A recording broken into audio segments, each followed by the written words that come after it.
ryo itongo ryacu.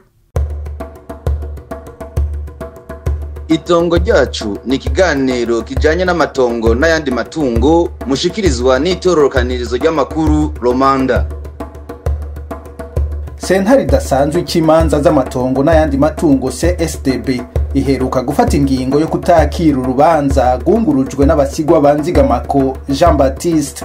Imvo nyamukuru iyo sentare itanga kuva mu gisata cayo ca mbere nuko ayo matati y'amatongo atahahuriye n'amagumu Burundi bwaciyemwo muri kahise, ariko urubanza rugitangura mu mugwi CNTB, uwo mugwi w'igihugu jejwe amatati y'amatongo n'ayandi matungo wo wari wavuze mu gisata cawo ca mbere kw'iryo tongo ryegukira abasigwa banzigamako Jean Baptiste. Iyo ngingo ariko yahavuye ihinduka mu gisata c'iyungururizo c'uwo mugwi, aho cahisemwo kutakira urwo rubanza mu gihe Diocese ya Muyinga yari yunguruje. Iryo tongo Diocese Gatolika y'Imuyinga yahawe na buramatari w'intara ya Muyinga niryo ryubatswemwo ishure ryisumbuye Eteje Muyinga hamwe n'ikigo c'ababikira. Hari n'abandi banyagihugu bagiye barubaka mu itongo abasigwa banzigamako Jean Baptiste bavuga ko ari rwabo. Mu kiganiro itongo ryacu cyo kuri uwa 9 ndamukiza mu 2025 mwitororokanirizo ry'amakuru Romanda tugaruka kuri ayo matati y'amatongo amaze imyaka irenga 30. Kuri mikro muri kumwe na Emile Nibasumba. Twandikire kuri WhatsApp akamenyetso ko guteranya 61 amajana 432 amajana 349 amajana 895. Kwigenekerezo rya 12 mu kwezi kwa gatatu guheze muri uwo mwaka nyene w'ibihumbi 2025, sentare idasanzwe ikimanza z'amatati y'amatongo n'ayandi matungo CSDB mu gisata cayo c'iyungururizo yafashe ingingo yo kutakira urubanza ruhuza abasigwa banzigamako Jean Baptiste na Diocese Gatolika y'Imuyinga nk'uko vyari vyagenze no mu gisata ca mbere c'iyo sentare. Iyo sentare yishimikije imvo zitatu. Iya mbere nuko Diocese Gatolika ya Muyinga ifise urwandiko rw'intara ya Muyinga ruyiha iryo tongo, kandi intara ya Muyinga ikaba yemeza ko urwo rwandiko ari ugukuri. Imvo ya kabiri nuko ata kintu gifadika cerekana ko iryo tongo ryo ku Mukoni risigwa na Nzigamako Jean Baptiste yahoze ari umutware waho ku ntwaro ya cami kuva mu mwaka w'igihumbi n'amajana 935. Ubugira gatatu abacamanza niyo ngabo Eri Sindaye Cassien na Maribicuro Virginie baciye urwo rubanza bafata ko ayo matata adashingiye ku magume Uburundi bwaciyemwo.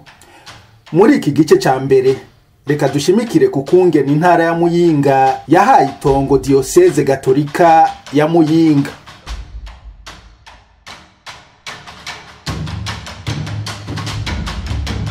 Uradukura kandi no ku mbuga ngurukanabumenyi kuri YouTube, Facebook na X wanditse ijambo Romanda. Urupapuro rwerekanywe muri sentare nubwo mu mwaka w'igihumbi n'amajana 991 kandi rwanditswe mu rurimi rw'igifaransa. Ruboneka ko rwasinywe ko na buramatari w'intara ya Muyinga Bayaga Deogracias kwigenekerezo rya 21 mu gihumbi n'amajana 991. Dusiguye mu Kirundi urwo rwandiko, buramatari wa Muyinga Bayaga Deogracias yafashe ingingo zine zikwirikira. Ingingo ya mbere, ibiro vya Diocese y'Imuyinga bijeje iterambere birahawe itongo riri ku musozi Mukoni muri komine Muyinga. Ingingo ya kabiri, nihahera amezi 6 iryo tongo ritarakoreshwa rizoca rihabwa uwundi azoba yarisavye. Ingingo ya gatatu, uhawe iryo tongo ntashobora kuritanga canke kurigurisha canke kurikoresha ibindi bitandukanye n'amategeko. Ingingo ya kane, Musitanteri wa komine Muyinga asabwe gutunganya ibijanye no kwerekana uburimbi bw'iryo tongo. Abakurikiranira hafi ayo matati bavuga ko harimo amahinyu kubona urwo rwandiko rumwe rudende ariko rwerekanywe muri sentare kugira rusigure ko intara ya Muyinga yahaye iryo tongo ryo ku Mukoni Diocese Gatolika ya Muyinga. icegeranyo ca musitanteri cerekana ingene iryo tongo ringana nk'uko yabitumwe na buramatari nticerekanywe muri sentare.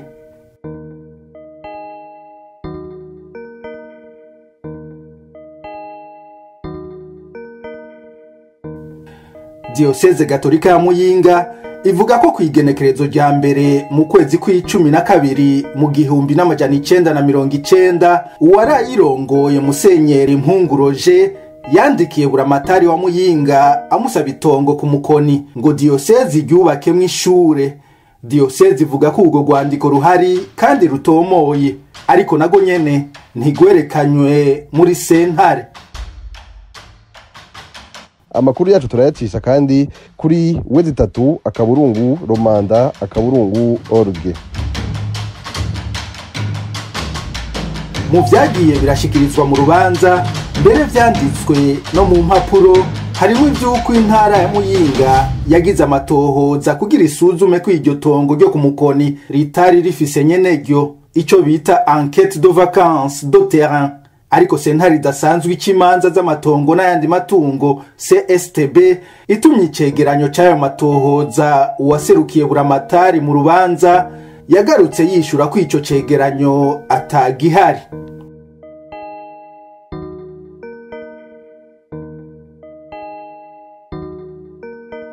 Bamwe mu bizi vy'amategeko bakabona ko atakimenyetso na kimwe cerekana ko ayo matohoza yabaye.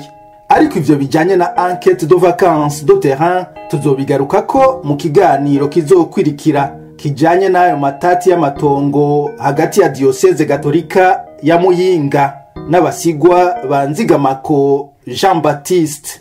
Mu gusezerana hinge tubashikirize ivy'umushingwamanza Deo Ndikumana yavuze ku bijanye n'uburenganzira bw'amatungo bita droit de propriété. Hari kuwa 25 Ruhuhuma muri umwaka nyene w'2025 mu nama umugujejwe kuri no kunywanisha CVR wagiranye n'abari mu mashirahamwe y'abakozwe ko n'amaguma atandukanye Uburundi bwagiye buracamwo. Hari wari yabajije ibijanye n'imanza z'amatongo n'ayandi matungo. Iki kintu bita droit de propriété, c'est droit de location, c'est droit au loisir, un droit il est très proche du droit à la vie. Usomye Bibiliya, usomye droit romain, usomye iyo byavuye hose, nashaka abarundi bumve yuko le droit de propriété ari un droit il est hejuru y'izindi parce que il est naturel, il est perpétuel. Perpétuité morale ico hanyuma il est sacré. Ivyo rero birafise conséquences juridiques directes. Jewe narabaye n'ikintu nk'aba propriétaire d'une parcelle, d'une maison, ukagomba ukanyica. Abanje barafise le droit de suite et de préférence. Droit de suite ni kuvuga iki? Ni kuvuga yuko ikintu ciwe azogitora dans les mains kizoba gishitsemwo à tout moment. Il n'y a pas de concurrence entre ugifise na nyeneco d'origine. Droit de préférence ni kuvuga yuko naho waba agomba gukora ikintu cyo kuvuga ati barenganure, bazorondera kurenganura uwo muntu d'abord, kuko muraca ico perpétuité, le droit de propriété est perpétuel, ntihera. Niko yakubwira ati le séjour dans l'eau ne transforme jamais le tronc d'arbre en crocodile. Le séjour naho ukimaranye imyaka ijana, tu n'en deviens pas pour autant propriétaire. Ivyo birafise ingaruka, kuko bajya bavuga ngo none ngo uwo bazosanga yagishize mu minwe wundi uba watoranye ikintu kitari wawe. Nabo byitwa ko leta yafashe ibintu igaci itanga amazu, leta n'était pas propriétaire. Nico gituma on ne peut pas donner un droit qu'on n'a pas. Na leta nta ruhusha yarifise gutanga ivyo bintu, hari uwavuze amatitre de propriété.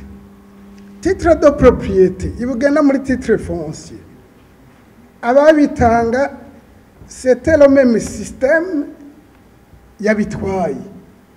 Donc ce sont des titres no kwita ko ari titre formel, mugabo iyo ugiye ukamenya inzu y'umuntu ayikura murabizi, soit ni attribution de parcelle, soit turayigura. Mugabo kuba utazi iyo yavuye ngo urase titre kijya bashira mu nzu, bagarutse kubazi inuze inkomuko uragisubiza. Hanyuma je kuri ico vraiment je suis clair, la restitution est un minimum. Umuntu ntibamusubiza, ça on peut se réconcilier. Mugabo kubona uri mu nzu y'umuntu, umuntu ayibona gutya ari yiwe, akabura ikintu kimusubiza, nivyo bigarukana izingu kuko aca afata izindi solution. Rero pour être direct, nk'umuntu ateza kumenya ico atunze iyo cavuye. Ntushaka kuja mu nzu utazi iyo yavuye, ukabika ibipapuro utazi iyo vyavuye.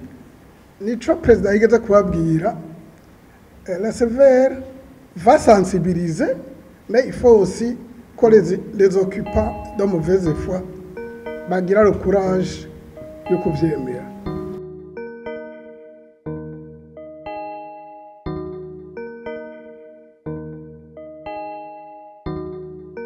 Ikiganiro itongo ryacu cuno munsi kigarukiye ngaha.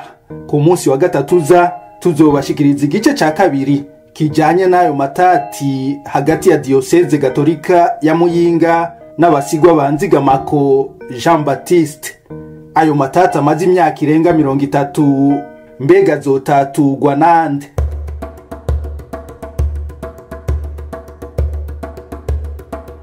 Yo itongo ryacu. Itongo ryacu ni ikiganiro kijanye n'amatongo n'ayandi matungo mushikirizwa n'itororokanirizo ry'amakuru Romanda.